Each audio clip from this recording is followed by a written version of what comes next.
angkatan 2018. Ini biodataku sedikit. Aku sekarang lagi jadi Director of Professionalism Services di SEG atau kayak APPROV-nya gitu. Terus aku sebagai asisten dosen pernah ngajar dari 2020 sampai sekarang, pernah dari Kimda 1, 2, Matdas 2, terus kemarin megang Termobat sama Kyokim. Aku udah 2 kali KP di Newquest di perusahaan geothermal punya dosen aku, terus sama di Balai Air Tanah Kementerian PUPR tentang geofisika lingkungan. Terus aku pernah ikut beberapa lomba. Mainly itu aku ikut tentang penulisan kalau case study. Penulisannya aku ada esai sama artikel. Aku juga pernah ikut case study tuh.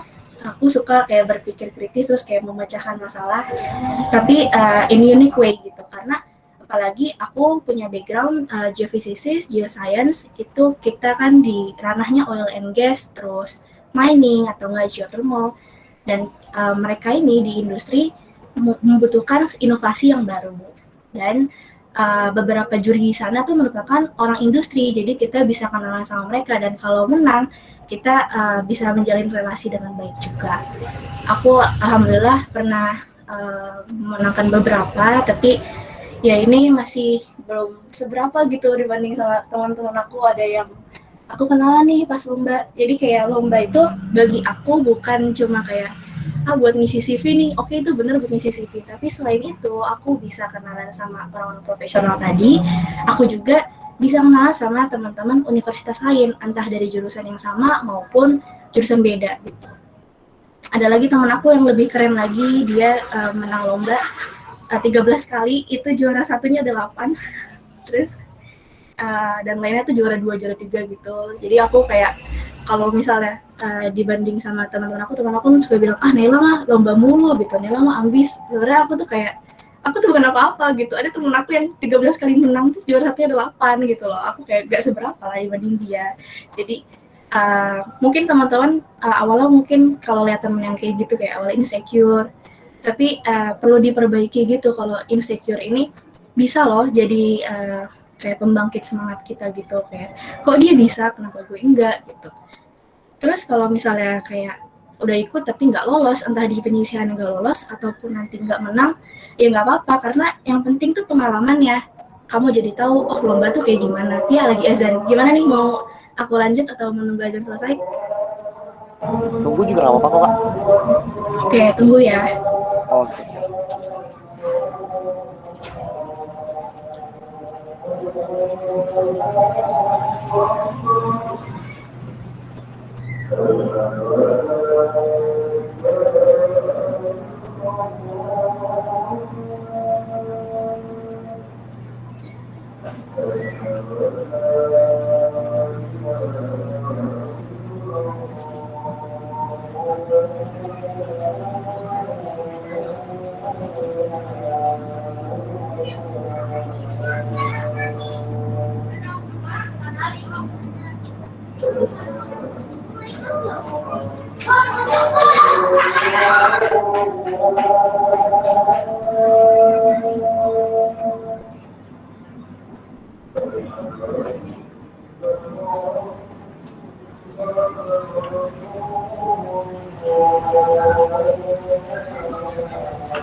Oke, udah selesai azan ya. Aku izin share screen ulang.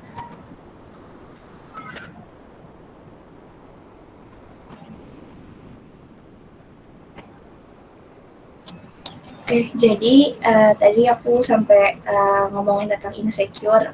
Dulu juga insecure gitu sama teman-teman aku. Ada yang aku kan dulu agak-agak nolet nih teman-teman. Aku nggak ikut organisasi.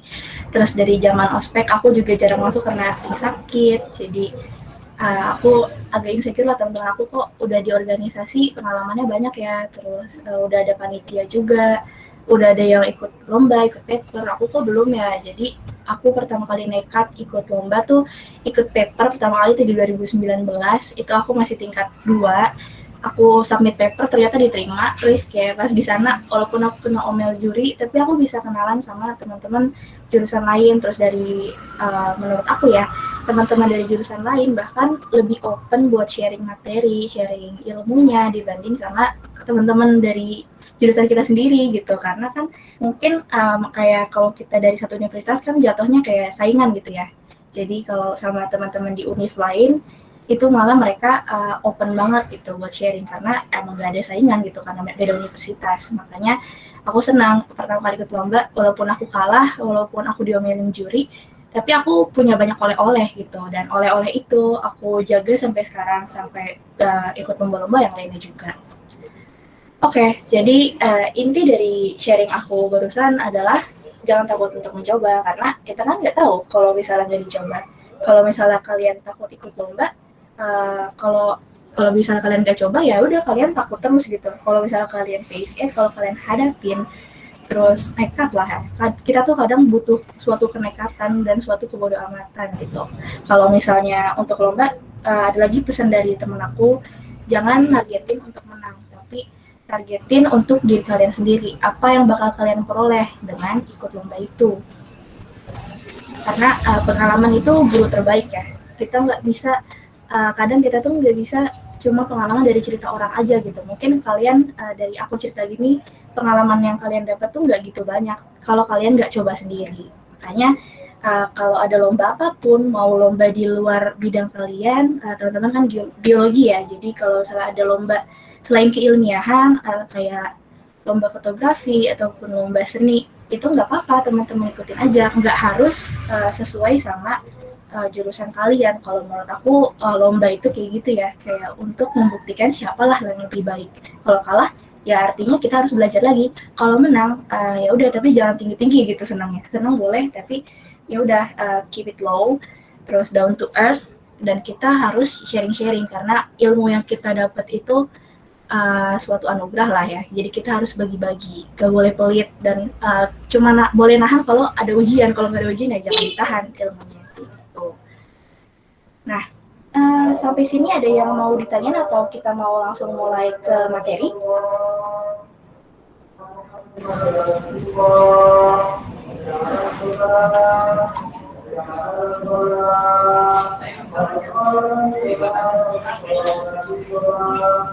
Oke, nggak ada ya. Jadi aku langsung aja ke materi penulisannya. Pertama kita tuh harus kenal dulu nih, esai itu apa. Kan teman-teman mau ikut OIM esai ya, OIM IPA esai. Nah, esai ini adalah jenis tulisan yang membahas mengenai isu tertentu, terus umumnya tidak memiliki format tulisan tertentu, tapi dia punya tujuan yang sama, adalah menyampaikan pesan dari penulis ke pembaca. Pesannya ini bisa ide, bisa juga kritik, bisa juga sebagai saran. Jadi kalau dari OIM IPA aku kemarin, aku tuh menyampaikan tentang kritik. Aku mengkritik tentang topik yang di cover. aku mengkritik topik yang diberikan oleh panitia, yakni tentang new normal. Kayak aku bilang Indonesia tuh belum siap loh untuk new normal. Nah, itu kritik aku. Kenapa? Nanti dalam penulisan itu kalian jabarkan lagi alasannya kenapa argumen kalian seperti itu.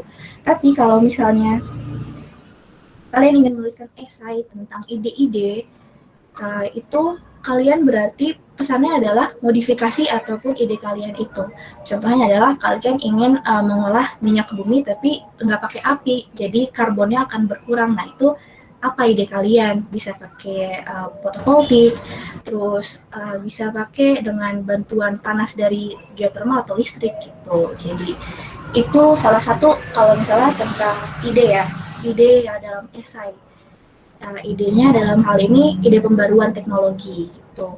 Kalau tadi kritik ya udah balik lagi ke argumen kalian dan alasan yang menguatkan kritik tersebut. Nah, esai ini umumnya kan kita cuma tahu esai ya udah esai gitu. Tapi sebenarnya esai itu ada tipenya. Ada esai ilmiah sama esai non ilmiah. Kalau esai ilmiah adalah ini keterangannya udah ada gitu ya, esai yang membahas seputar ilmiah lah. Entah teman-teman mungkin yang biologi pernah dengar tentang, bukan pernah sih, obviously selalu tahu tentang bakteri. Dan sekilas info, kalau di perminyakan, bakteri ini ada loh ide tentang bakteri yang dibawa ke perminyakan. Jadi kalau dari sumur minyak itu udah habis, bakteri bisa loh kita pakai buat IOR, namanya Enhanced Oil Recovery. Jadi bakterinya bisa kita pakai untuk mendorong minyak-minyak yang masih nyangkut gitu ya. Kalau masih keselip-selip bisa kekumpul dan bisa naik lagi gitu. Istilahnya biar nggak mampet lah itu si sumurnya. Nah, itu lebih ke ilmiah gitu ya. Nah, kalau yang non ilmiah adalah membahas seputar isu-isu dan melengkapi argumentasi yang sifatnya umum. Dalam hal ini contohnya tadi aku bilang adalah kritik, terus bisa juga kita bahas tentang masalah sosial.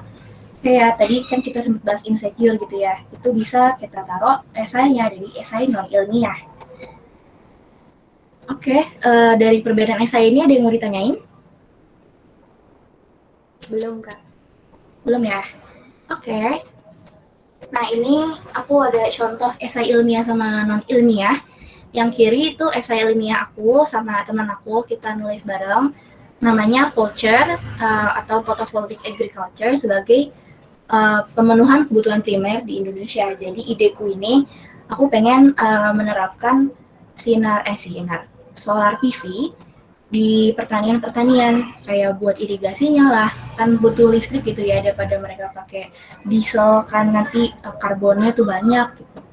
Jadi mendingan kita pakai PV aja. Terus dia juga bisa loh buat nyaring air, jadi airnya tuh selain buat irigasi bisa juga disaring, kita kasih ke aliran-aliran perumahan di sekitar itu. Terus bisa juga kita jadiin pembangkit listrik dari PV-nya, jadi benar-benar PV ini tuh serbaguna. Itu contoh ide dari esai ilmiah aku. Terus untuk esai yang non ilmiah, aku punya namanya Mandi. Nah, Mandi adalah solusi anti insecure.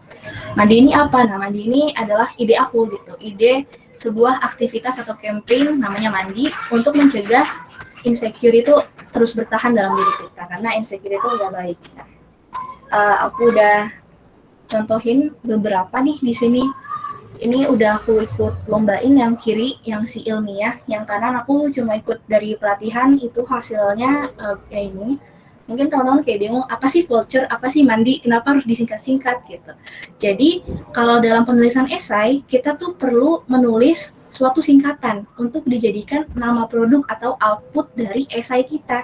Nah, kalau yang ilmiah aku namanya Vulture gitu ya, keren. Terus kayak gabungan nama-nama Photovoltaic Agriculture. Kalau ini yang non ilmiah namanya Mandi. Kenapa aku Mandi? Kenapa nggak pakai nama keren? Karena biar lebih mudah didengar. Terus juga lebih ke lebih ke mindset social life gitu loh. Kayak orang-orang kan nggak mesti harus tahu bahasa Inggris, nggak mesti tahu harus ilmiah, tapi mereka tahu apa itu Mandi gitu. Jadi lebih mudah untuk dipahami kalau yang non ilmiahnya. Oke, kurang lebih seperti itu kalau untuk contohnya. Nah, sebelum kita ke langkah-langkah penulisan esai, teman-teman ada yang udah pernah nulis esai belum di sini?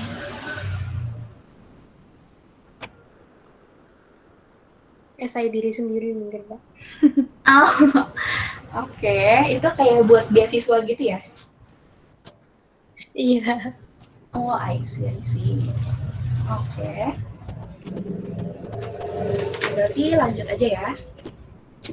Tata caranya kalau dari aku pertama adalah kita harus tahu idenya, kita harus cari masalah nih.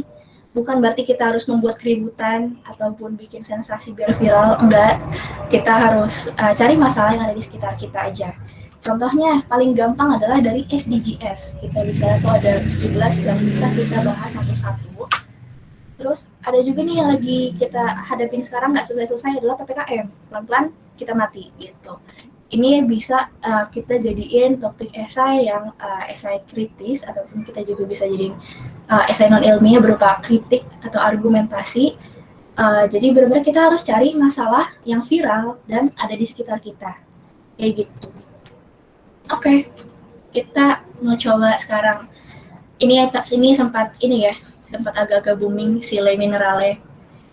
Aku nggak tahu cara bener-bener bacanya gimana. Jadi si Le Minerale ini dia ngeluarin aqua galon tapi sekali pakai, non refill.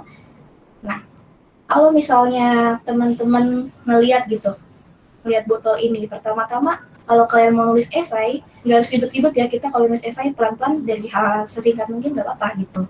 Contohnya dari si galon ini, kalian harus mendeskripsikan dia ini gimana sih bentuknya, terus apa sih dia sebenarnya, baru kalian kritik, oh bentuknya gini-gini gitu, atau enggak gimana lah galon shaming silakan, atau enggak kalian mau membahas yang lebih kritis itu boleh. Mungkin ada yang mau coba teman-teman?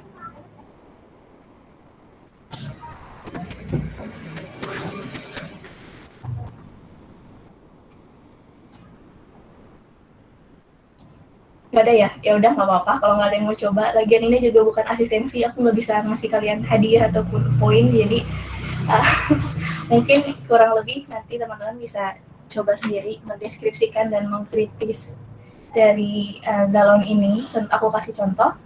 Deskripsinya dia nih berbentuknya galon, dia terisi dari air, airnya ada manis-manisnya gitu. Terus apa nih, ada chat apa?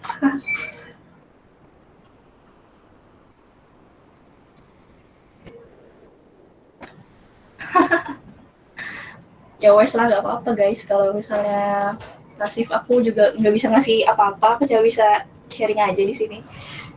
Terus kalau misalnya mengkritik, pertama-tama yang paling kita pikirkan adalah kenapa harus sekali pakai gitu. Udah baik-baik kalau misalnya bisa diisi ulang, tapi kenapa harus sekali pakai? Katanya biar steril.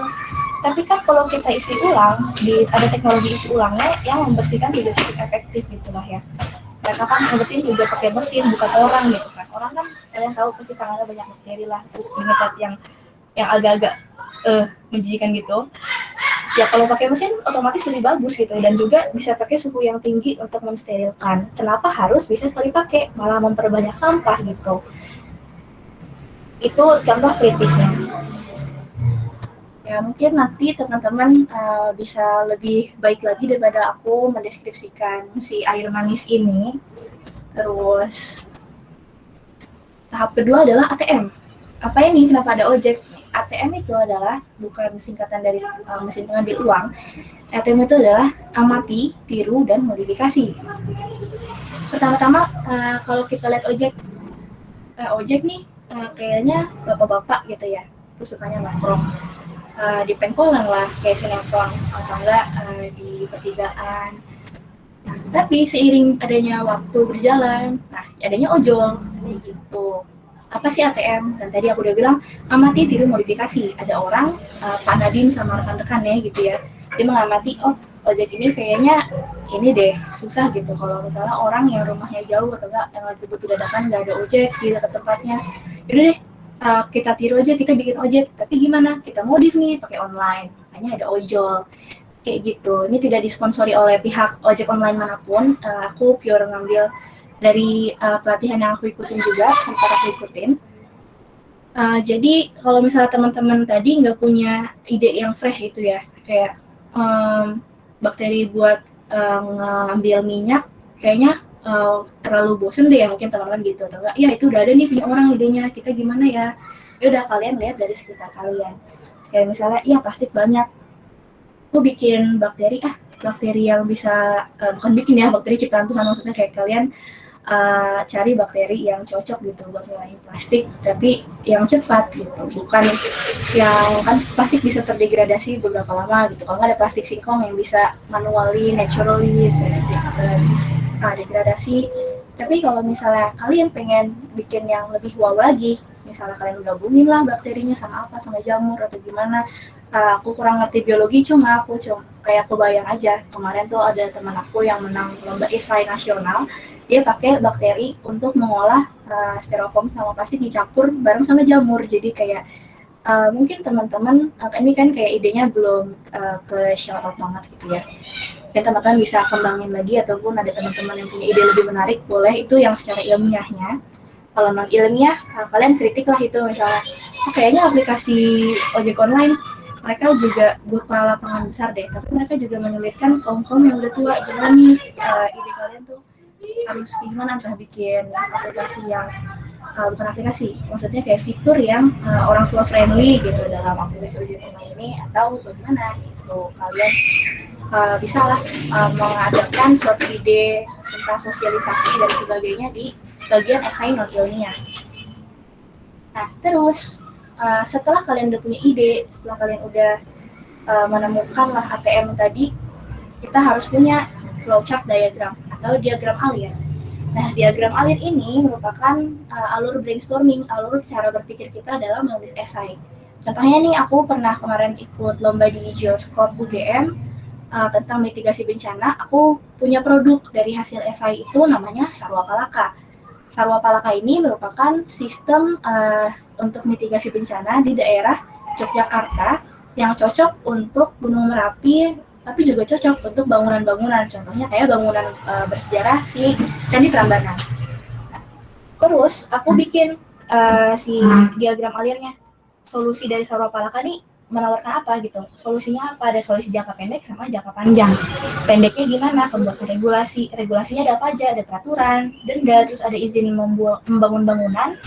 Terus ada lagi yang jangka panjangnya merupakan kurikulum pendidikan sama literasi kebencanaan. Nah, itu baru kalian tuangkan kalau udah jadi ini kerangkanya ke dalam penulisan. Nah, udah deh, kalau kita udah tahu kita mau bikin apa gitu ya, diagramnya udah ada, baru kita nulis esainya sesuai dengan struktur esai yang ada. Struktur esainya ini umumnya ada pendahuluan, isi, penutup gitu ya. Seperti biasa kalau kita nulis penulisan apapun, ada pendahuluan, isi, sama penutup. Di pendahuluan ini ada namanya hook, latar belakang, sama pernyataan atau tesis. Nah, hook ini apa sih? Namanya hook pasti kalau kita bilang di bahasa Inggris kan dia kayak kail pancing gitu ya, kayak untuk memancing orang-orang, bukan untuk memancing ikan lah kalau misalnya di esai itu. Kita mau mancing biar orang-orangnya tuh tertarik buat baca esai kita gitu. Bisa jadi kita bisa tulis pantun lah di hook ini. Kita bisa juga tulis fakta, kita bisa tulis quotes, terus kita bahkan bisa tulis ini loh kayak tebak-tebakan gitu, enggak suatu pertanyaan. Itu pertanyaannya tapi pertanyaan retorik ya, bukan pertanyaan yang harus dijawab tapi membuat penasaran. Itu contoh dari hook. Nah, kalau kita udah ada hooknya, udah ada nih orang-orang udah baca tuh kalimat, kayaknya kalimat ini menarik deh gitu, mau baca lagi gitu. Nah, itu gunanya hook. Baru kita lanjut ke latar belakang atau pernyataan umum.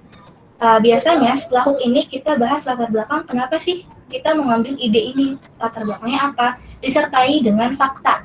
Faktanya bisa kita kutip dari jurnal, dari paper, ataupun dari berita juga nggak apa-apa gitu kalau yang non-ilmiah. Terus dengan syarat kita harus tulis citasi. Nanti aku bahas lagi citasi.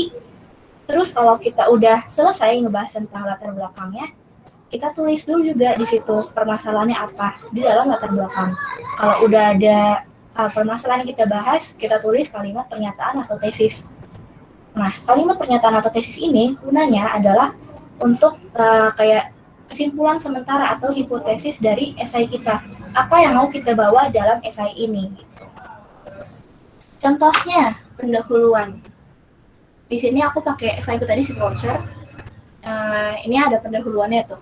Ada quotes dari Arnold Schwarzenegger ya, yang Terminator. Quotesnya apa? Masa depan adalah energi ramah lingkungan dan terbarukan. Terus aku kenalin di sini Arnold Schwarzenegger siapa gitu.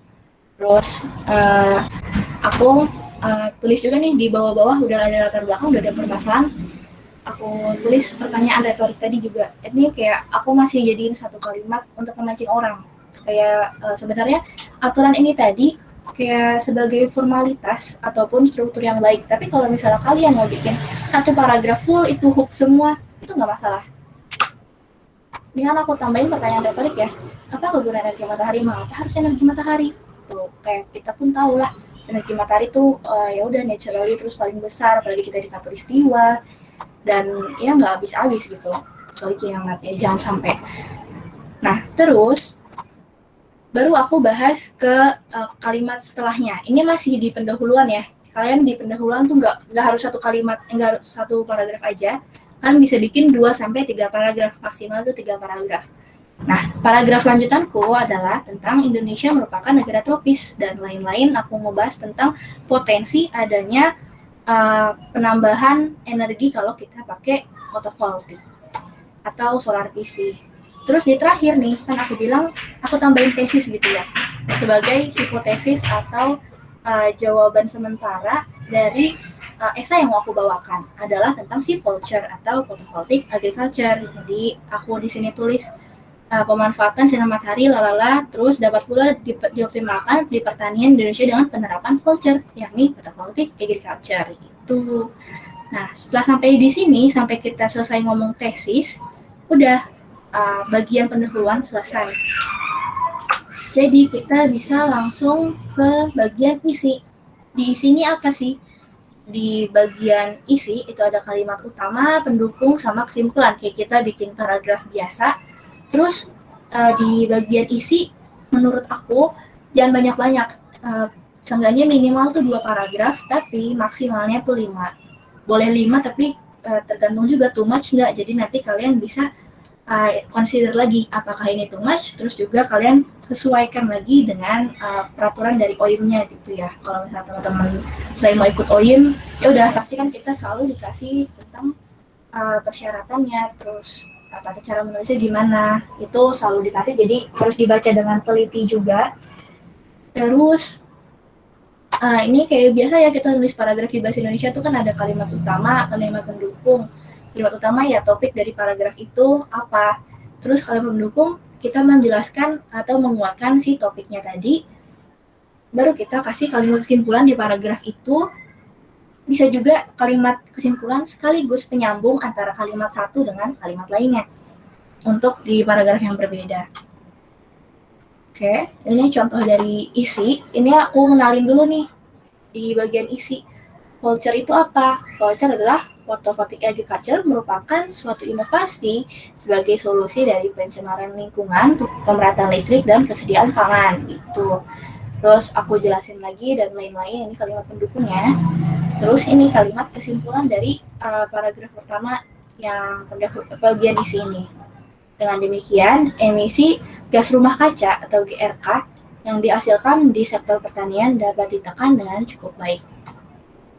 Terus sekilas info juga, kalau kalian mau nulis esai, itu bisa pakai subjudul kayak gini loh. Ini kayak memudahkan teman-teman juga dan memudahkan pembaca untuk melihat gitu topik dari tiap paragraf. Itu bisa kalau misalnya di bagian isi. Kalau di bagian pendahuluan sama penutup, menurut aku agak kurang perlu, tapi ini kalau misalnya ditaruh di isi sangat membantu untuk memahami topiknya. Di sini aku tambahin subjudul berupa penjaringan air limbah dengan pertanian PV. Terus ya udah aku balik lagi ke kayak tadi, kita pakai kalimat utama, terus kalimat pendukung sama kesimpulan ataupun kalimat penghubung. Dengan demikian, kebutuhan masyarakat dengan kebebasan pertanian dan lingkungan dapat saling berkesinambungan. Kita kembali lagi ke bagian penutup. Bagian penutup ada apa sih? Ada prediksi hasil, ada penekanan kembali ide, dan juga saran. Prediksi hasil ini bisa kita kayak membahas tentang sisi positifnya, kayak sisi positif dari manfaat lah bisa kita bilang si prediksi hasil ini manfaatnya tuh apa sih, atau enggak furthermore kalian bisa nambahin tentang ekspektasi kalian gitu. Oh, dengan adanya voucher selain kayak masyarakat listriknya terpenuhi, ini juga bisa loh menyumbang ke dalam pengurangan emisi karbon dunia, di mana Indonesia tuh termasuk ke 4 besar atau beberapa, bisa jadi Indonesia bakal berkurang emisi karbonnya dan lain-lain kayak gitu. Itu untuk yang prediksi hasil. Selanjutnya, kalau kalimat prediksi hasil udah selesai, kita akan menekankan kembali ide kita. Dengan cara untuk itu kita dapat menerapkan voucher ini dengan efektif dan efisien secara biaya ataupun gimana gitu akan jelasin. Dan terakhir saran ini bisa kalian bilang meskipun demikian, meskipun dengan banyaknya manfaat yang diberikan oleh voucher, penerapan voucher ini perlu adanya dukungan dari pemerintah, terus dari komunitas masyarakat setempat, dan juga dari petani yang akan menerapkan voucher ini. Jadi perlu diadakannya sosialisasi dan kerjasama yang baik antara pihak-pihak yang bersangkutan. Contohnya di bagian penutup kayak gitu di tempatnya saran. Nah ini contohnya, ini ekspektasinya ya, dapat mengatasi masalah lingkungan. Terus habis itu ada apalagi tadi di penutup ada penekanan kembali ide. Ini aku mau bahas. Ini seluruh stakeholders dapat mendukung gitu-gitu. Habis itu terakhir, Indonesia merupakan negara tropis. Nah, sarannya adalah potensi kita cukup. Nah, jadi sarannya adalah merupakan kita perlu kerjasama dari berbagai pihak gitu. Ini aku nekenin aja kalau di Indonesia tuh sebenarnya kita punya potensi yang cukup. Jadi ya harusnya kita worry free kalau kita mau menerapkan CPV-nya ini. Itu deh. Sebelum ke citasi sama referensi, aku mau nambahin lagi nih di bagian penutup. Kita nggak boleh, umumnya kita jarang menulis kekurangan, karena kalau ada kekurangan menunjukkan bahwa ide kita tuh masih lemah gitu, ide kita masih kurang bisa diterapkan. Jadi kadang nggak kita tulis. Kalau aku pribadi aku jarang nulis. Tapi kalau misalnya mau kalian tulis, kayak misalnya, wah sayangnya harga voucher ini penerapannya agak mahal loh pertama kali ngebuat gitu. Kalau misalnya kita udah ada dana mah murah gitu. Kalau kita dari petani, dari komunitas biasa, kayaknya nggak ada uang deh gitu. Itu bisa jadi salah satu kekurangan. Kalau kalian menulis boleh, tapi asalkan kalian menuliskan juga solusi dari kekurangan tersebut. Adalah dengan memakai uang kas lah, atau nggak bekerja sama dengan pihak bank, gimana lah gitu. Pokoknya kalau kalian nulis kekurangan harus ada solusinya. Oke, dari penulisan ada yang mau ditanyain sebelum aku ke citasi dan referensi? Saya mau tanya ya Kak. Iya, monggo. Saha iya? Pak Iza. Oke, Faiza mau nanya yang mana? Ini Kak, tanyanya secara umum aja sih kan. Oh iya. Kalau misalnya dikasih tema itu kita kepikiran nih kayak aku mau nulis ini, tapi kayak masih umum gitu. Terus untuk brainstorming biar kepikiran ide-ide yang lebih kreatif gimana ya Kak? Kalau kamu kasusnya ingin mengikuti OIM, aku juga kok tahun lalu aku cukup general gitu ya, aku ngebahasnya secara makro aja. Itu asalkan kamu kritiknya kuat, itu bisa gitu, kayak masuk akal, bisa esai kamu bisa dinilai bagus. Tapi kalau misalnya kamu pengen lebih spesifik, berarti pertama harus sering-sering baca lah ya. Terus kedua, kalau kamu harus baca, kamu bisa nanya-nanya ke senior kamu, atau enggak kalau kita bicara masalah sosial, pastilah di sekitar kita banyak teman-teman BEM nih biasanya yang peka sama masalah sosial, apalagi masalah pemerintah. Kita bisa tuh, kita saling tukar-tukar info, jadi jangan malu untuk bertanya. Terus kalau misalnya ada teman yang mau sharing, itu harus kalian apresiasi, hargai banget lah, karena ilmu dari teman itu menurut aku lebih mudah dipahami kadang daripada kita ngobrol sama dosen atau enggak ngobrol sama profesional yang udah sepuh-sepuh. Itu kan kadang bahasanya nggak nyampe gitu. Jadi kalau mau cari masalah yang lebih dalam lagi, saranku ya gitu, kalau nggak baca-baca berarti kita harus sering-sering sharing sama nanya-nanya ke teman-teman. Terus kalau buat brainstormingnya biar lebih ini ya, lebih ringkas gitu, biar lebih cepat. tapi juga detail. Aku waktu itu kalau tiap bikin flowchart diagram ini nggak pernah sendiri, aku selalu minta saran juga dari teman-teman aku. Kayak aku bikin sarwa palaka nih, aku sarwa palaka tapi cuma ada solusi jangka pendek sama panjang. Aku nggak memperinci lagi, terus aku nanya ke teman-teman aku, enaknya kalau kalian nih misalnya ada di lingkungan yang tidak teredukasi, terus tentang tidak teredukasi dalam hal ini tentang mitigasi bencana ya, kayak tadi ada gunung api, ada gempa, kalian bakal mengkritik apa sih ke pemerintah gitu. Maksudnya ya minta dong adanya literasi kebencanaan, terus ya mintalah adanya denda kalau misalnya bangunan kita nih nggak sesuai, nanti kalau kita kenapa-napa kan kita kehilangan nyawa, mereka mah cuma kehilangan angka populasi. Jadi lebih ke ngobrol-ngobrol kadang kalau misalnya kita juga butuh pendapat orang lain gitu. Oke, makasih Kak. Oke. Ada lagi?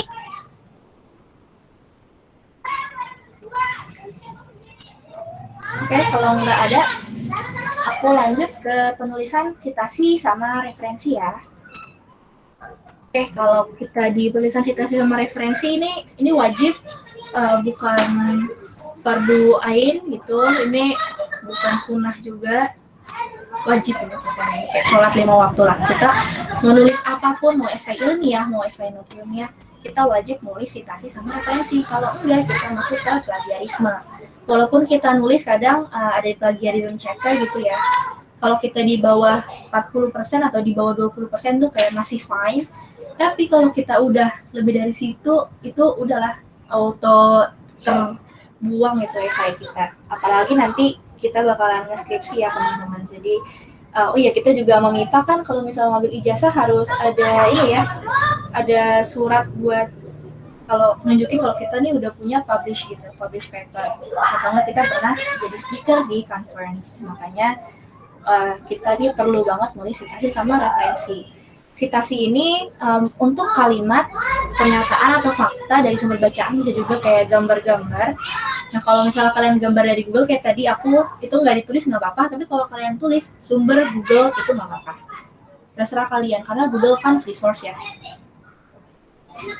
Terus kalau misalnya dari sumber bacaan, kalau kalian dari Kompas lah, atau enggak dari paper atau jurnal, kalian nulisnya bisa kayak gini. Ada 3 macam yang pernah aku pakai sampai sekarang.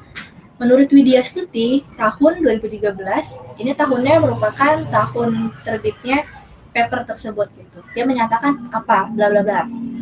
Lanjut, kalau kalian bosan sama menurut gitu, kan udah ada ya. Terus kalian nulis lagi menurut Bailey, ya, itu mah menurut. Jadi kayak adanya repetisi yang bikin kita kadang jenuh kalau baca. Makanya dimodifikasi jadi Widya Stuti 2013 menyatakan bahwa apa gitu. Jadi ini opsi kalau kalian ingin menulis citasi. Ada lagi kita kadang nulis juga nih, nulis tentang kata-katanya dulu apa, baru kita tulis siapa sih yang punya kata-kata ini, koma tahunnya. Oke, terus oh iya, ini kan untuk pernyataan orang ya, tapi kalau dari ide kalian sendiri gak usah gitu. Kayak esai adalah penulisan dalam kurung Naila 2021, itu gak usah gitu. Kalian kalau pernyataan diri kalian sendiri gak usah ditulis citasi, tapi kalau pernyataan orang lain harus. Oke, lanjut ke referensi. Aku sering pakainya nih si APA style. Aku jarang pakai style yang lain, tapi teman-teman bisa cari-cari penulisan referensi itu ada berbagai macam. Tapi kalau aku di Gios lain, saya dari ospek emang disuruh pakainya tuh APA terus karena dosennya juga makanya APA. Nah, penulisan referensinya nih ada, kalau APA dia nama belakang, koma, inisial depan, terus habis itu tahun dalam kurung, terus habis itu judul di italik dalam kurung edisinya, terus titik 2 halaman. Habis itu kita lanjut ke kota, titik 2 penerbit. Contohnya ya, Andriani, Naila, tapi N titik gitu. Terus tahun 2030 titik. Terus judulnya apa, ditalikin minyak, ini ceritanya italik ya teman-teman, minyak, gas, dan lain-lain. Terus edisi, misalnya aku udah nerbitin bukunya 3 kali gitu, edisi 3. Terus halaman berapa? Halaman 118, terus yang kalian citasiin ya 118 sampai 120 titik, habis itu baru kota. Bisa singkatan ya, bisa JKT, bisa juga Jakarta full, tapi aku prefer Jakarta full ya tulisannya. Titik 2, penerbitnya Erlangga gitu ya, yang terkenal misalnya. Kayak gitu kira-kira untuk misalnya referensi. Nah, referensi ini dia jadi halaman terpisah ya teman-teman kalau nulis esai seperti biasa. Jadi kalau kita udah selesai sampai kesimpulan, kita bikin page break. Nah, tulis di sini referensinya siapa, ada apa aja. Terus kayak gini tulisannya. Biasanya yang di tab itu yang bagian bawah-bawah. Kalau misalnya dari line yang pertama, kan dari taruh di line paling atas muat gitu ya kita nulis. Nah ini yaudah dia agak ke kiri. Nah kalau misalnya udah line kedua, line ketiga, dia agak lebih menjorok ke dalam. Gitu. Seingat aku ada sih aturannya, tapi kalau misalnya mau ngatur manual kayak gitu juga nggak masalah. Oke. Sekian sharing dari aku. Mungkin teman-teman bisa nih temenan sama aku di LinkedIn, nama aku Nailandrani. LinkedIn ini kayak sosial media profesional yang sering banget dipakai sama orang profesional juga. Kalau kita pengen kerja, kadang kita dicarinya lewat LinkedIn gitu. Kita sharing-sharing selama kuliah, kita ngapain, terus secara edukasi boleh, secara ilmiah boleh, non ilmiah kayak kegiatan kita juga boleh, tapi disarankan lebih ke ranah profesional. Kemarin mungkin teman-teman kayak masih belum gitu kenal gitu ya sama LinkedIn, mirip-mirip sama Facebook kok, cuma lebih profesional aja. Dan aku kemarin dapat tawaran skripsi dari LinkedIn loh teman-teman, jadi kayak orang perusahaan X terus kayak ngekontak aku, Nela kamu mau nggak skripsi di perusahaan kita? Ya udah mau gitu. Jadi LinkedIn itu very beneficial menurut aku, jadi saranku teman-teman juga bisa nih mulai lewat LinkedIn. Dan kalau untuk pelatihan penulisan esai, aku ikut di @esai Nusantara ID kalau aku nggak salah ya nama Instagramnya, @esai-nusantara.id kalau aku nggak salah. Nanti bisa teman-teman cari lagi, ada 2 kalau nggak salah, ada yang udah diaktif, maksudnya udah nggak aktif, memang masih ada aktif. Dan ini yang ngediriin teman aku dari Geos juga, alumni angkatan 2016, dia waktu itu ngapres ya, jadi aku udah cukup percayalah sama dia, jadi aku ikut pelatihan esai di sana. Oke, sekian presentasi dari aku. Apakah ada yang ingin ditanyakan dari teman-teman? Mau nanya Kak? Iya, monggo guys. Kalau misalkan referensinya nomor itu boleh nggak sih? Jadi kayak apa sekalian referensi Sheila, maaf putus-putus say. kalau misalkan referensi atau nge-citasi itu boleh dinomorin nggak sih? Jadi kayak Wikipedia gitu caranya. Oh iya, boleh kok. Itu boleh kayak self reference aja, kamu pengen yang kayak ada uppercase gitu ya, 1, 2 di atas. Iya. Terus kayak gitu, itu boleh kayak gitu. Nah itu ya teman-teman. Iya, itu udah dibantu cariin sama Salma, Esai Nusantara ID. Itu aku pelatihan di situ. Kalau misalnya kayak aku kayaknya terlalu singkat gitu ya, kayak kurang nendang, mungkin kalian pengen lebih yang nendang lagi, boleh ke Esai Nusantara. Aku nggak endorse, aku bukan brand ambassador. Aku nggak dalam project apa-apa di sini. Aku kayak mau bantu aja ke teman-teman misalnya bingung gitu ya tulisan gimana. Sama sekarang kan online ya, lomba tuh banyak banget dan banyak yang free. Kayak dulu kita kalau offline lomba, ikut lomba apa ya, atau info dari mana, terus kayak kita juga udah sibuk kuliah, udah capek, ya udah gitu. Kayak kadang banyak yang mahasiswa lebih nolep daripada aku gitu. Jadi ya udahlah, jadi mumpung online teman-teman bisa manfaatin kesempatan ini, sangat baik ya sebelum kita kembali offline. Bukannya aku mensyukuri adanya corona teman-teman, tapi kita bisa lebih produktif kadang kalau kita di rumah gitu.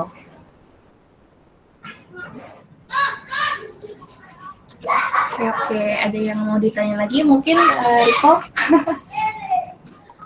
Oh tadi Faiza dulu deh, tanya dulu Faiza mau nanya. Aku tetap aja mau nanya, tadi dia udah Nggak sabar mau nanya. Nanya. Itu Kak, untuk kayak jurnal-jurnal atau referensi itu biasanya lihat di website mana ya? Kalau misalnya pengen mencari sesuatu, aku izin di share screen ya.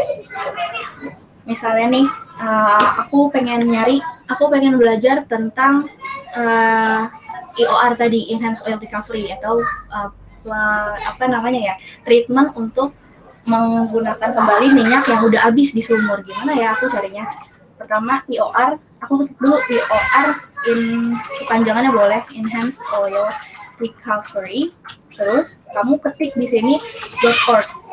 Kalau misalnya pengen tahu tentang kayak dari government, kan ini kita boleh ya citasi dari government, dari organization, itu boleh. Terus kita juga bisa di sini langsung ketik .pdf. Banyak deh publikasi di sini. Kalau kita ketik formatnya kayak gitu. Oke, gampang ya. Ada Google gitu, enak kalau mau nyari apa-apa.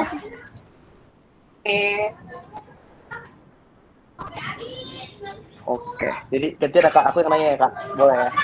Boleh dong, masa enggak? Jadi kan juga oh iya, itu ya ada tambahan dari Salma ya. Iya, Science Direct nggak bayar. Bayar ya. Bayar ya gimana ya? Research Gate gratis ya kayaknya. Gratis, iya. Kalau kalian di Science Direct, kalian copy.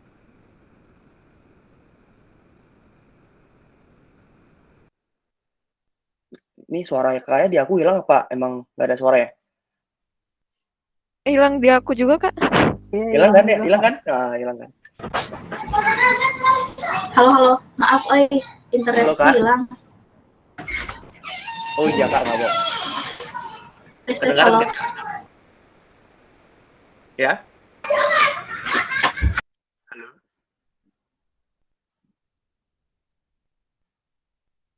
Halo Kak. Yang tadi emang lagi rada-rada memang gila ya jam segini ya. Biasa ya. Kena PPKM jam 8 disuruh tutup. Pakai sambil tunggu kakaknya ya. Ya, tapi nanti gak apa-apa ya teman-teman, nanti nyari di mana nanti teman-teman pas semester 1 juga bakal dapat matkul genetika ya. Apalagi teman-teman 21 lah, kalau 19-20 udah lah ya. 19-20 udah, 21 nanti genetika di sana udah diajarin cara citasi gimana, dacu dalam, dacu luar dan segala macamnya ya. Ya pragene ya, benar pragene. Kalau genetika sih nggak terlalu gimana ya. Nanti di sana kalian diajar menulis format ya. Halo Kak? Halo, maaf. Ini internetku hilang. Maafin guys. Udah kedengeran nggak sekarang? Udah. Tadi aku mau nambahin kalau dari Salma ya, pakai kalau misalnya bayar dari Science Direct kita bisa pakai Saham nih. Boleh lah ilegal dikit, tapi kan ilegal untuk ilmiah lah ya. Aku juga dosen-dosen banyak yang pakai kok Saham. Jadi kalian bisa nih cari SCI HUB di Google. Itu kita tinggal nge-paste aja bukan doi pacar, doi ini ya kode terbitan itu. Iya benar pakai Saham. Itu bisa di-copy dari Science Direct-nya gitu teman-teman. Oke, Piko tadi mau nanya apa? Ya Kak, aku cuma penasaran aja sih Kak. Jadi kan Kakak kan ikut OIM 2020 ya kemarin ya? Iya. Nah, kebetulan aku juga ikut nih. Ya kan? Aduh, kamu ikut? Aku juga ikut kemarin, aku juga ikut. Nah, cuma aku penasarannya ini sih Kak. Kakak kan udah berpengalaman. Artinya, menurut Kakak, waktu menulis esai itu kira-kira berapa lama sih Kak untuk ngasihin suatu esai gitu loh? Baik kalau yang ilmiah ataupun yang non ilmiah kira-kira gitu Kak. Karena kemarin kan aku kayak pepet gitu ya, kayak waktunya tuh ternyata nggak cukup gitu. Aku pikir cukup, ternyata nggak cukup. Kayak terakhir tergesa-gesa gitu. Jadi kira-kira kita berapa lama gitu? Kalau menurut aku sih, aku biasanya kalau nulis esai ilmiah kayak 1 minggu sampai 2 minggu. Itu kalau waktunya lama ya. Tapi kalau misalnya aku kayak mendadak, astaga baru ingat ada lomba gitu. Ya udah aku biasanya tuh paling mepet 3 hari gitu. Kalau misalnya udah 2 hari sehari itu kayak udah gak mungkin, itu tidak realistis gitu ya. Jadi seenggaknya itu 3 hari, terus bisa juga seminggu 2 minggu. Tapi idealnya sih emang seminggu. Kalau ada bantuan teman buat brainstorming 3 hari cukup gitu. Terus kalau yang non ilmiah, waktu itu aku paling cepat nulis 2 jam. Kayak bener-bener non ilmiah tuh kayak bener dari sosial aja gitu kan, dari nalar kita sebagai makhluk sosial gitu kan, kita manusia, menurut kita pandangannya gimana sih terhadap sekitar. Tapi kalau misalnya pengen yang lebih keren lagi, bisa kak teman-teman improve, jangan 2 jam, jangan ditiru. Ini tidak boleh ditiru ya teman-teman, tindakan ilegal, jadi bisa dilakukan ya seminggu sih, saranku seenggaknya seminggu, kalau enggak 3 hari kayak gitu. Oke kak, siap kak, kasih kak infonya. Jadi Oke.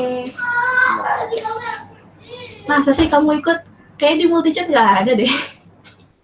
ya ada nggak ya? Ya ada deh, 2020 lah. Masa 2019 aku baru masuk, masa udah ikut? Enggak lah, nggak mungkin lah.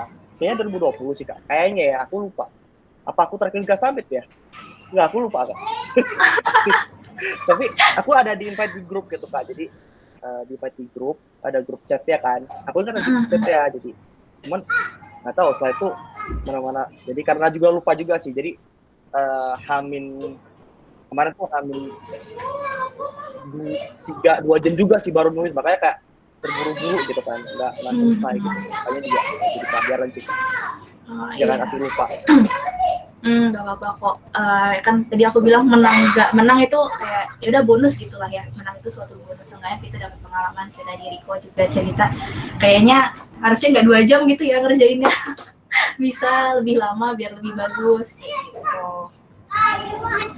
Oh iya, kalau misalnya teman-teman kayak bingung, kayak Aiza tadi nanya ya tentang brainstorming itu kayak gimana, bisa nih dari senior-senior kita, walaupun karena yang seangkatan itu teman-teman kadang suka nahan teman ya, gimana ya, entah balas dendam sama kita dari UTS UAS quiz atau gimana, tapi emang yang teman seangkatan tuh lebih nahan, jadi kita kalau sharing ya udahlah sama kating-kating aja gitu, atau enggak dari teman luar univ tadi kayak gitu sih. Makanya aku kalau dari teman seangkatan, aku kalau lomba ya udah sama satu orang itu aja terus, karena emang dia buat sharing juga open, dan kita sebenarnya beda dunia gitu. Aku dunianya campur-campur, aku suka nulis, terus aku kadang juga aku nyampur jadi beauty blogger kadang-kadang gitu. Terus kayak teman-teman aku kayak bingung gitu kan, ya sebenarnya lu kemana sih? Jadi kayak menurut aku, asal aku bisa kerja aku akan lakukan apa itu gitu. Sedangkan teman aku ini yang jadi rekanku, dia idealis, pokoknya dia harus kerja di oil and gas.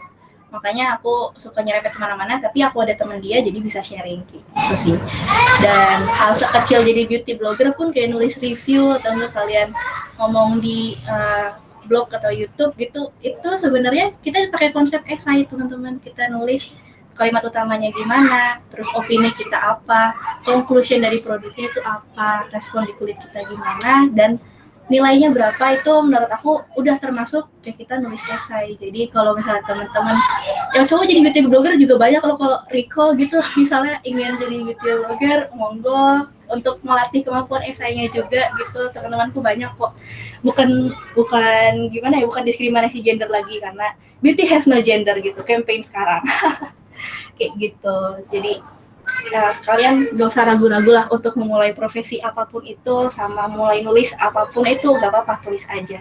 Asal jangan fanfiction, tolong. Mendingan webtoon. Oke. Ada yang mau ditanyakan lagi teman-teman?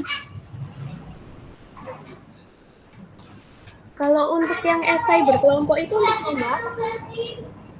Aku waktu itu ada nulis artikel, ada artikel yang berkelompok dari SPI yang dipegang sama anak Tekim, dia tentang oil and gas. Kayak kita disuruh bikin artikel tentang refinery, itu contohnya.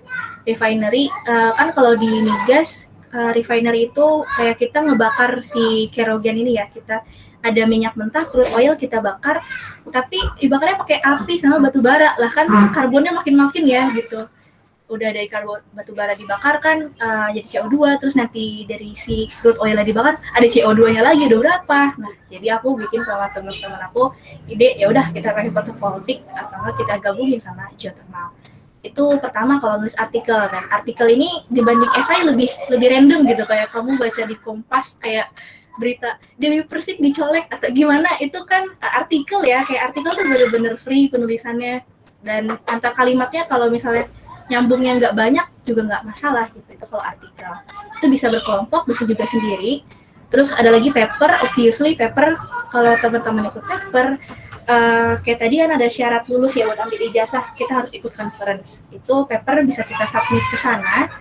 Terus itu biasanya per kelompok ya, kalau sendiri stres karena paper itu sangat dalam gitu ya studinya. Habis itu bisa juga ikut lomba-lomba nih. Kadang kalau kita ikut lomba dan menang, paper kita tuh dipublish sama universitas terkait.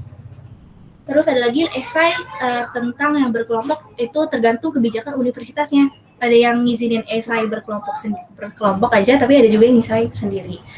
Biasanya sih bebas lah ya, kalau esai itu maksimal tuh 2-3 orang. Jadi jangan punya teman banyak-banyak kalau buat lomba, udah satu aja apa dua yang setia gitu lah ya, buat digilir. Nah, terus digilir in a good way ya, maaf kalau bahasaku agak menyimpang lah, direkam ya, begitulah pokoknya. Jadi emang esai ini boleh 1-3 orang, itu sesuai sama ketentuannya. Dan juga kadang kalau esai yang kita lakuin sekarang ada berbagai macam gitu. Ada esai ya udah submit esai selesai, tinggal umumin hasilnya. Yang kedua, kita submit esai dan kita bikin presentasi gitu. Kita presentasi di depan juri. Kayak si OIM ini nanti yang teman-teman bakal hadapin. Yang ketiga, ini menyusahkan gitu. Kita udah bikin esai, kita bikin esainya ada 2, esai seleksi sama esai full. Terus udah gitu kita bikin video presentasi yang ditaruh di YouTube.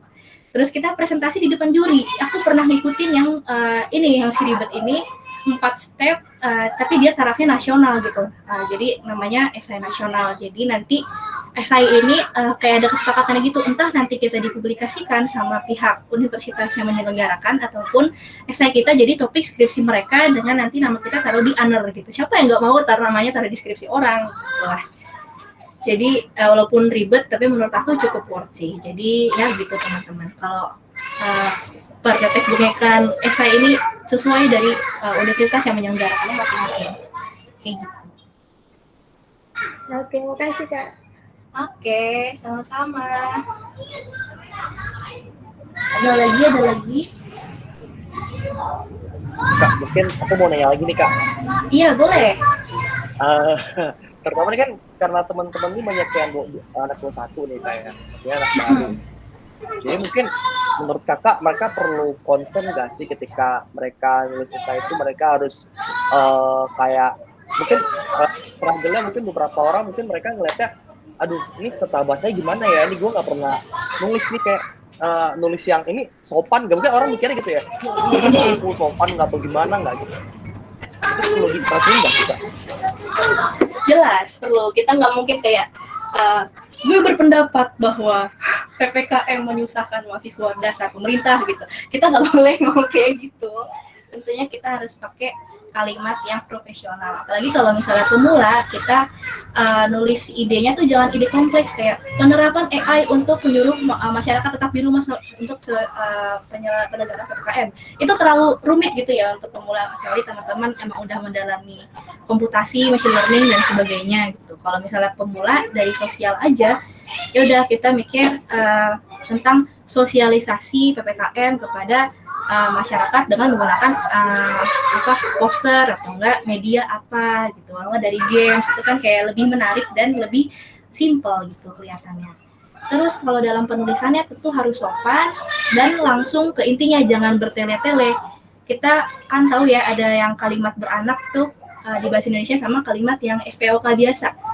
Kalau bisa kita selalu usahakan selalu kalimat yang biasa, yang SPOK. Jadi jangan SPOK terus dari K-nya tuh kan kalau dari yang beranak ada S lagi, ada SPOK lagi gitu. Kayak saya menyukai mie, di mana mie ini terbuat dari tepung dan tepung ini berasal dari gitu. Jangan. Itu kalau gitu kebanyakan. Jadi lebih baik kalau kita pemula dalam penulis gitu ya. Kita nulis kayak saya menyukai mie, titik. Mie yang saya sukai adalah lemonilo, titik gitu. Lemonilo terbuat dari campuran tepung gandum dan tepung terigu gitu. Jadi kayak jangan jadiin satu kalimat sekaligus, tapi kalian jadiin kalimat simple yang terpisah aja. Kayak gitu, teman-teman. Oke, Kak. Kasih Kak. Oke, sama-sama.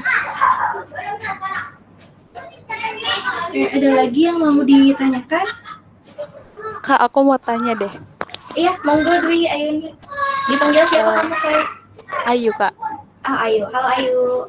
Halo Kak, aku mau tanya, waktu pas Kakak lagi bikin esai gitu, pernah nggak sih Kak kayak tiba-tiba mandek gitu loh, kayak idenya itu belum kebuka lagi gitu. Terus kalau untuk bisa Kakak ngelanjutin esai yang Kakak lagi buat itu, biasanya Kakak ngapain gitu loh, supaya idenya itu tercurahkan lagi gitu. Oh, gitu. Bukan tawakal sih sebenarnya. Aku juga nggak semedi, nggak yoga, tapi menurut aku yang paling tepat adalah kita review lagi. Misalnya aku pernah nih nulis esai, lebih tepatnya aku pernah nulis artikel tentang geowisata gitu. Ada tempat yang aku kunjungin, suatu air terjun tapi itu nggak terawat, tapi airnya tuh bagus gitu, airnya warna hijau, terus bisa jadi biru sesuai sama pH-nya gitu berubah. Dan ada pengaruh dari curah hujan sama mineral di bawahnya, kayak itu sangat-sangat menarik dan sayang banget kalau dilewatkan orang-orang nggak pada kesana gitu. Aku pernah mikir mau nulis artikel tentang itu, tapi aku mentok kayak ya apa ya, gimana sih caranya buat narik orang, apalagi sekarang lagi PPKM, nggak mungkin gitu. Lagi kemarin bukan PPKM lah, kemarin kita di isolasi apalah yang gede itu namanya. Aku udah terlalu muak sama kayak ginian, jadi kayak yang kayak nggak mungkin aku menyarankan artikel untuk wisata di saat seperti ini. Ya udahlah, karena nge-stuck di situ, akhirnya aku review lagi penulisan aku gimana ya. Terus kayak pas udah aku review tulisan aku sendiri sampai bosen, ya udah aku kayak istirahat sebentar. Terus aku lihat-lihat nih, lihat sekitar aku gitu, kayak balik lagi kita ngeliat yang lebih simpel di sekitar kita tuh ada apa sih. Aku lihat, aku punya teman ternyata. Nah, temanku ini dia jualan batik tapi motifnya batuan geologi gitu. Itu kan jarang banget ya, apalagi motif batik sekarang, kayak anak muda makin melupakan batik gitu.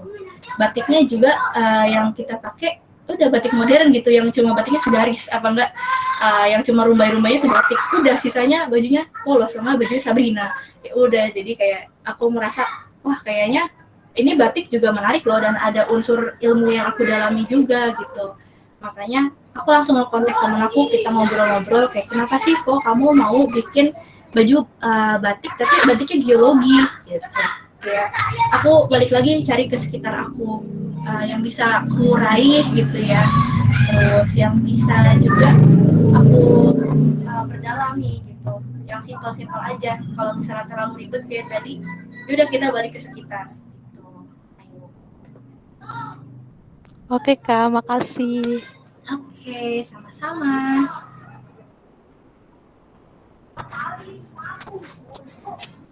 Oke, ada lagi teman-teman?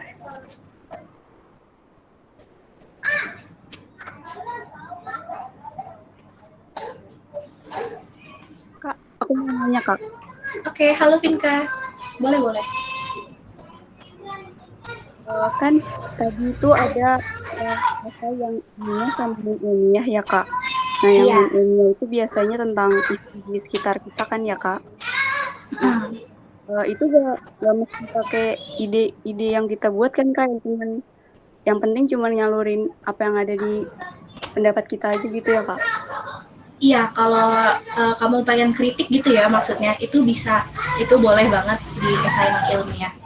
Terus kalau kamu pengen menyalurkan ide kayak tadi, misalnya kamu pengen bikin campaign gitu ya, aku pengen bikin campaign biar orang-orang pada nggak malas mandi selama PPKM gitu. Itu bisa kamu taruh di assignment ilmiah juga gitu. Jadi campaign ini kan merupakan ide ya, itu boleh kamu taruh di assignment ilmiah. Tapi kalau kamu pengen kritik kayak tadi, OIM sih biasanya tentang kritik ya, jadi menurut aku ya tentu saja bisa banget.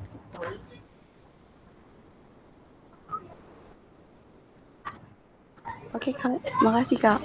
Oke, sama-sama.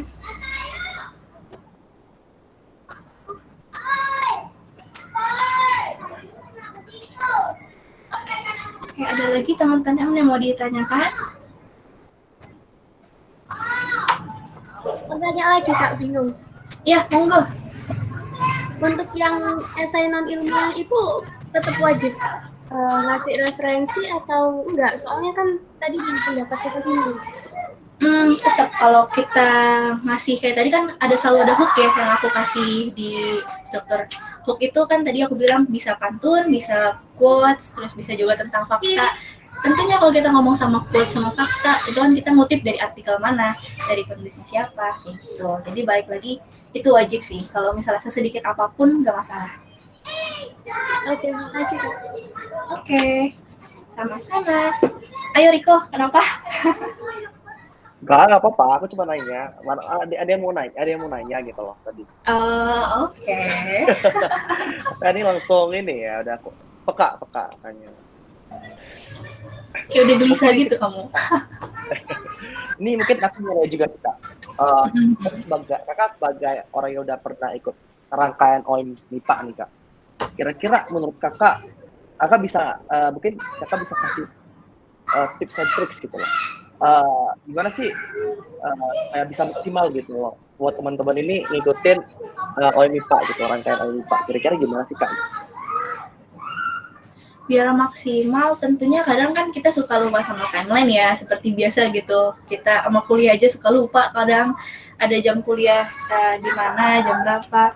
Nah, pentingnya tuh menurut aku pertama-tama adalah timeline-nya. Kita harus nargetin gitu. Kadang kan di HP ada reminder ya, kita tulis aja Hamin berapa, terus kalian target ngumpulin kapan gitu. Kalau bisa ngumpulin jangan pas deadline gitu, Hamin 2 jam, Hamin 10 menit baru ngumpulin. Jangan, selain kalian nanti panik, bisa aja typo, bisa ada ketidaktelitian. Terus abis itu ya banyak kekacauan lainnya lah, belum nanti tipe-tipe. Misal aku sering salah nulis namaku, bukan Naila Andriani tapi Naila Andiriani gitu. Itu kayak salah sedikit, tapi ya kalau di sertif kita misalnya dapat sertif gitu kan signifikan banget, Andiriani siapa gitu. Dan lagi kadang kita suka taruh di LinkedIn, kan nggak relevan, namanya aja beda, kamu siapa, aku siapa gitu. Jadi perlunya adanya pengingat timeline tadi biar kita tuh lebih teliti dan lebih maksimal buat nulis, ada remindernya juga.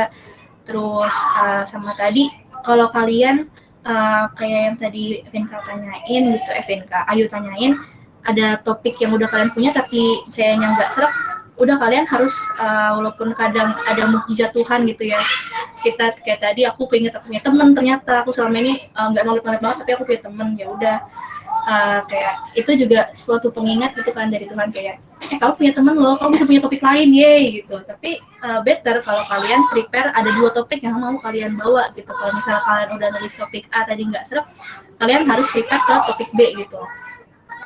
Itu sih kalau misalnya buat dari penulisannya. Sama oh ya, yang terpenting adalah desain PPT. Kemarin aku tuh dikomenin pas aku OIM, kan aku pertama kali ikut presentasi esai ya, biasanya aku ikut yang udah sekali masuk langsung keluar hasil gitu. Ternyata kalau kita presentasiin terutama di OIM, esainya tuh presentasinya harus menarik teman-teman. Jadi kan kalau kita presentasi di kuliah aja kayak yaudahlah buat memenuhi tugas mata kuliah gitu. Jadi desainnya biasa aja, nggak taruh aja item, terus abis itu gambar-gambar selesai. Tapi ternyata kalau kita di lomba, kita harus desain semenarik mungkin, se-eye catchy mungkin, terus juga tapi masih profesional, jangan terlalu ribet, dan kalau bisa jangan masukin GIF gitu. Ada suatu larangan untuk memasukkan GIF dalam yang aku pernah pelajarin kalau misalnya kita mau tentang lebih ke ranah profesional atau di lomba-lomba ini ya gitu. Jadi kita dilarang lah menggunakan GIF kecuali kita ilustrasi video. Kalau misalnya the whole video itu boleh, kayak misalnya aku mau ilustrasi tentang penambangan liar nih, ada video-video rangkumannya yang udah aku kompilasi, nah itu nggak apa-apa. Kalau misalnya ada ilustrasi itu bagi anime gitu lagi nambang, itu jangan gitu ya teman-teman. Jadi kalau bisa GIF juga jangan. Terus pokoknya desain PPT-nya kayak tadi ada, kalau bisa tuh ada yang bagian ini, bagian kayak 1, 2, 3 gitu, daftar isi. Ada 1 pembuka, kedua isinya ada apa aja poin-poinnya, terus terakhir kesimpulan. Nah itu lebih bagus sih, dan lebih sistematis, jadi juri-juri juga pada senang kalau kita bikin kayak gitu. Terus another notes, kalau kita harus bikin page halaman ya, kita tulis dulu halamannya di pojok bawah, mau di pojok kanan atas, kiri bawah, kanan bawah, pokoknya taruhlah di situ di pojok-pojok. Dan kalau bisa jangan di tengah. Kalau di tengah itu agak mengganggu dan lebih eye catchy daripada konten yang mau kita bawa. Jadi lebih kayak sistematika pembuatan presentasi. Kalau nanti teman-teman lolos gitu ya seleksi esai dari penulisannya, lanjut ke presentasi gitu. Oke Kak, kalau ini Kak, kalau aku boleh nanya lagi Kak, kalau aku nggak salah itu tahun kemarin itu kan maksudnya kalau nggak berubah sistematika lombanya, berarti kan kita udah nulis ide seru topik, terus kalau misalnya kita lolos seleksi ini kan kita disuruh presentasi, bener ya Kak ya? Iya benar, kita disuruh presentasi. Dan presentasinya kalau OM tuh bukan orang profesional kayak ngundang presenter kayak yang terkenal, nggak gitu kok. Lebih ke kita punya SUMA gitu, teman-teman dari UKM Suara Mahasiswa. Nah biasanya yang diundang selalu dari mereka gitu, karena mereka kan reporter juga, mereka nulis artikel, terus mereka bikin konten. Jadi orang-orang dari SUMA sih biasanya diundang, dan itu dari fakultas lain. Jadi apalagi kita kalau ngebahas tentang COVID nih, kan kemarin aku juga dapet tema COVID tuh, itu kayak butuh effort banget ngejelasin ke mereka kalau misalnya COVID ini bukan konspirasi teman-teman, virus itu nyata, virus itu makhluk biologi gitu, virus itu mereka punya sifat kalau mereka tidak bisa mati, tidak bisa hidup, benar kan teman-teman biologi. Makanya kayak kalau kita nggak jelasin suatu hal ilmiah yang berdampak pada sosial, contohnya kayak COVID ini gitu ya, ke orang-orang yang non saintis, itu kayak perlu effort yang lebih gitu. Jadi sedikit saran juga buat nanti teman-teman, kalau misalnya dapat tema COVID ataupun tema tentang yang menyinggung materi kehidupan kita gitu ya, yang natural, terus kita bandingin sama sosial, itu kita perlu effort di situ buat menjelaskan sejelas-jelasnya, tapi dengan bahasa yang dapat diterima gitu. Jangan pakai kata-kata kasar ya teman-teman. Kalau misalnya nanti kayak ngegas, masa sih virus kan nggak kelihatan? Ya emang nggak kelihatan, ukurannya berapa? Jadi ya gitu. Kadang kalian bisa juga nih pakai peribahasa, virus itu bagaikan pembunuh tak kasat mata gitu kan, kayak lebih elegan, lebih sok penulis gimana gitu. Bisa teman-teman akalin pakai kalimat-kalimat puitis untuk mengurangi rasa kesalnya dari kenapa nggak ngerti-ngerti kalau kita udah jelasin hal saintifik gitulah. Jadi bisa kita ngeles lah gitu ya teman-teman, harus pinter-pinter ngeles kayak gitu sih. Gitu ya, kayak berarti karena mau kita presentasiin, tapi sebenarnya pas kita nulis di awal tuh kalau bisa kita mikirnya udah jauh gitu kayak sampai bisa kita presentasiin gitu ide kita ya, nggak cuma sekedar kita tulis doang gitu kayak. Iya, kalau aku biasanya tiap aku nulis gitu ya, aku tuh selalu nyeritain gitu hasil tulisan aku kan. Kalau kita menceritakan ke orang lain, otomatis kita udah melakukan presentation ya, walaupun kita nggak share screen, kita nggak bikin PPT, tapi kan kita udah present ke mereka tentang ide kita gitu. Jadi kalau aku nulis sesuatu, kadang aku bilang, mau gue ceritain nggak gitu, terus baru aku ceritain. Terus jadi kayak udah melatih kalau mereka bakal nanya apa nih, terus habis itu ada yang mereka bingung nggak dari ceritaku, dari esaiku, kayak gitu teman-teman. Berarti harus banyak nyari temen, kayak satu nyari temen cerita esai, temen buat bantu nulis esai, temen buat brainstorming, temen buat digilir. Kalau misalnya ada, berarti nyari temennya harus banyak ya kayak. Iya, tapi banyaknya tuh bukan banyak dalam arti gue harus gaul gitu. Enggak, kalian bisa cari teman-teman yang sefrekuensi gitu, walaupun mereka bidangnya beda-beda. Kayak tadi bisa dari luar univ, terus bisa dari kakak tingkat. Terus abis itu kadang nih kalau aku tentang presentasi tadi ya, yang aku latihan cerita-cerita gitu, aku ngomong ke adik tingkat. Karena kalau ke adik tingkat, mereka tuh masih banyak hal yang kurius gitu. Mereka pengen banyak hal yang mereka tahu, banyak hal yang kayak aku simpan sendiri, tapi mereka aku pengen dong ilmu dari kamu gitu. Jadi aku tuh kadang kalau yang latihan presentasi ke teman-teman yang adik tingkat aku, kalau enggak yang nggak pernah ikut lomba gitu. Kalau bukannya aku mendiskriminasi siapapun dalam hal ini, cuma aku nyari teman-teman yang benar-benar pure gitu, yang benar-benar masih mikir dalam hal biasa gitu, belum hal terlalu kritis. Kalau misalnya aku pernah nih presentasi ke kakak tingkat, terus dia nanya, kamu udah hitung belum biayanya berapa, efisiensinya berapa, dan lain-lain, kayak kak esai bukan paper gitu. Kayak bedanya esai sama paper di situ ya teman-teman. Jadi esai itu ya udah ide, gagasan, tapi belum kalian realisasikan. Kalau paper udah kalian siapkan matang-matang dan udah siap diterapkan gitu. Jadi esai ini sebenarnya lebih ringan daripada paper. Terus lombanya juga banyak, ketentuannya nggak susah. Terus ya udah, jadi kalian harus cari yang seumuran atau enggak adik tingkat sih. Jangan kakak tingkat, please. seperti itu syaratnya. Oh ya, kalau kalian pengen networking juga gitu, kayak tadi aku bilang kan butuh teman buat ini itu, kayak yang Riko bilang juga, bisa pakai LinkedIn gitu hacksnya, kayak tadi yang aku udah bilang. LinkedIn tuh benar-benar luas banget, dan bahkan kalau kalian lolos lomba tapi cuma jadi finalis gitu ya, nggak menang juara 1-2, kalian update di LinkedIn, itu juga udah diapresiasi, karena kalian kan nggak tahu saingan kalian yang mau daftar untuk lomba itu berapa banyak, dan kalian adalah di chosen, walaupun kalian nggak jadi juara tapi kalian chosen buat jadi finalisnya, kayak gitu. Itu diapresiasi banget sih. Oke. Kasih banyak Kak. Oke, sama-sama. Ayo, apakah ada lagi?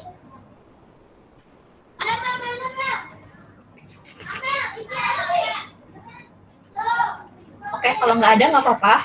Udah 1,5 jam ya, kasihan teman-teman. Dengerin aku terus. Terus juga kalau misalnya nanti teman-teman nggak lolos gitu, jangan sedih, karena tadi aku bilang pengalaman itu yang paling penting. Pengalaman guru terbaik, terus habis itu juara apa enggak, juara itu cuma bonus gitu. Dan ini bukan akhir dari perjalanan kalian, malah start kan. Kalian jadi kenal gitu kayak gimana sih, terus jadi kenalan gitu sama yang menang-menang. Kadang boleh lihat esai lo nggak, boleh bandingin nggak gitu. Dan aku pertama kali ikut lomba tuh nulis artikel, bukan esai ya, yang artikel aku tentang teman aku yang jualan batik geologi tadi. Itu aku total menang, aku aja nggak tahu, kayak loh apaan sih kok bisa menang gitu, tulisan kayak gini doang. Nah ternyata pas aku lihat juara 1-2-nya apa, penerapan GIS untuk globalisasi gimana gitu. Terus yang kedua virtual geowisata tambang emas kah, atau atau gitu konspirasi belaka gitu. Itu kan kayak wow, artikel ini sangat ilmiah gitu. Pas artikel aku adalah batik geologi kayak suatu cara sebagai untuk mahasiswa mendapatkan apa-apa, kayak wow, sangat bohong gitu, sangat full of bullshit gitu. Kadang aku kalau baca artikel aku sendiri kayak kamu sangat jago berkelit lidah gitu. Jadi kadang aku ngerasa kayak wah, sepertinya I don't deserve it gitu. Cuma kalau misalnya keputusan juri gitu, kita kadang nggak bisa mengelak lah ya, mereka seleranya gimana. Terus juga emang itu rezeki semuanya teman-teman. Jadi kadang kalau nggak lolos nggak apa-apa, berarti itu bukan rezeki kamu. Another mindsetnya harus kayak gitu, bukannya toxic positivity, tapi emang itu keadaannya, kita nggak tahu apa yang menanti kita di masa depan, kayak gitu.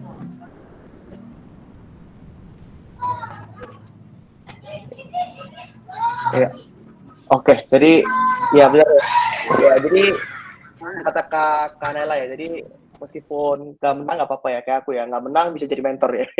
Jadi karena nggak ada orang lagi ya di biologi. Gak gitu.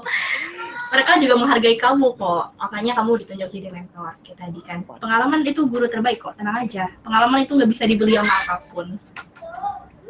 Benar banget ya kayak, jadi ya udah pernah ikut, jadi moga-moga ya, jadi dari ini teman-teman juga udah dapat pengalaman nanti pas ikut lomba OIM ya. Tapi nggak apa-apa meskipun nggak menang, apalagi teman-teman 21 ya, masih panjang perjalanannya, bisa tahun depan lagi ya kan Kak ya? Iya bisa. Kalau kayak teman-teman aku tuh baru panik, baru mau ikut tahun terakhir. Jadi teman-teman yang anak level 1 harus sudah bersyukur banget, kalian udah kickstart semuanya lebih awal dari siapapun. Ingat itu ya teman-teman. Bener, dan keren banget ya anak-anak level 1 ya Kak, udah mau ikut aja gitu loh untuk acara-acara ini. Kayak pas aku awal masuk masih hihaha gitu kan. Bener. Gitu. Ke Dallas ya. Hai, ke Margo, ke Dallas ya. Ya nggak apa-apa ya, anak 21 nggak ngerti nggak apa-apa. 2020 juga nggak ngerti, nggak apa-apa ya. Belum sempat ke UI Kak, belum sempat ke UI ya, 2021 deh. Ya, itu ada emot tuh ya. Oh Pak, moga-moga udah semester depan deh mungkin ya, depannya lagi maksudnya, mana tahu udah balik lagi di tahun berikutnya, jadi kita bisa ketemu lagi gitu ya. Oke, jadi sebelumnya terima kasih banget ya buat Kak Naila, udah menyempatkan Kak untuk sharing hari ini ke teman-teman biologi ya. Ini berkhianat berarti Kak ya? Dari Gios berkhianat ke biologi ya? Iya, soalnya di Gios tuh aku kayak ini loh, mereka tuh nganggap aku saingan, gak ada yang mau nyuruh aku sharing malah. Jadi nggak apa-apa Kak. SBM lagi Kak, SBM lagi pindah ke biologi. kita rangkul nggak apa-apa Kak. Oh gitu, geobiologi dong nanti aku. Iya nggak apa-apa Kak. Jadi biar ilmunya makin nambah lagi Kak. Mana tahu nanti ada Terus. nemu mikroorganisme yang bisa buat minyak kan. Jadi nggak usah ngebor lagi ke dalam kan. Ribet Oh gitu kan. Langsung buat aja yang baru. Oke, Menarik. jadi sebelum mungkin menutup ya rangkaian pelatihan sesi 1 ya kan pada malam hari ini mungkin kita mau dokumentasi dulu ya. Jadi mana tahu nanti kalau misalnya teman-teman 5 tahun ke depan buka YouTube ngelihat Kanaela udah jadi YouTuber terkenal itu ceritanya bisa ngomong ini orang ini pernah ngajar gue nulis esai gitu kan. Jadi keren gitu ya. Waduh, ini udah kelihatan muka Kanaela nih. Kak, ini beauty vlogger di mana Kak? Mungkin bisa sharing juga ke teman-teman ntar mana tahu ada bisa yang baca artikel kan bisa belajar gitu kan. Bener nggak sih teman-teman? Ya bener ya Faiza ya? Gak tahu lah. Jadi aku baru sekarang main di Instagram doang gitu. Belum coba main-main kemana-mana. Paling kayak ke aplikasi kayak Female Daily, terus Sociala. Nggak seberapa. Kayak, Waduh. tapi iya, growth-nya juga lumayan. Aku juga punya temen tuh yang jadi beauty blogger juga di biologi. Namanya Kak Mega, angkatan 17. Kak Mega, tahu Kak Mega. Kak Mega Ya. pernah jadi ini Biofest, PO Biofest bukannya? Bener ya kayaknya. Dia Ya. ngadain giveaway skincare, tapi syaratnya harus follow Biofest UE. Kan kayak, wow, pintar gitu. Langsung sekalian ya Kak, sekalian ini ya. Kakak juga Iya, boleh share. Iya, makanya Kakak boleh share Instagram Kak, biar mana tahu teman-teman mau follow ya kan. Sekalian promosi kan lumayan Kak. Ini udah dikasih tempat promosi, kalau malu.